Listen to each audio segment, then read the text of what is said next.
మన జీవితంలో శ్రమ ఉన్నప్పుడే దేనికి విలువ ఉంటుంది?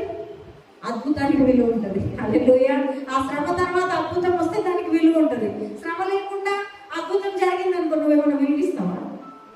శ్రమ లేకుండా అద్భుతం జరిగితే విలువిస్తారండి మీరు? నా దేవుడు గొప్పడు, ఈ అద్భుతం చేశాడు అంటారా? శ్రమ తర్వాత అద్భుతం వస్తే, అమ్మా ఈ శ్రమలో నుంచి దేవుడు నన్ను పైకి లేవనెత్తాడు, ఈ శ్రమ తర్వాత దేవుడు నాకు ఈ అద్భుతం చూపించాడని మాట్లాడతాం. కాబట్టి ప్రతి శ్రమలో దేవునికి మహిమ. హల్లెలూయా. ప్రతి శ్రమ తర్వాత దేవునికి మహిమ వస్తుంది. దేవుని ప్రొసీజర్ ఉన్నది. ఆయన ఒక సక్రమమైన పద్ధతిలో పనిచేస్తాడు. ఆ పద్ధతికి మనం లోపడాల్సిందే.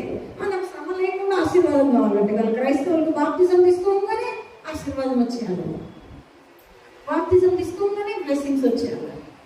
శ్రమ లేకుండా వచ్చే ఆశీర్వాదానికి విలువ ఉండదు. శ్రమంలోనే నువ్వు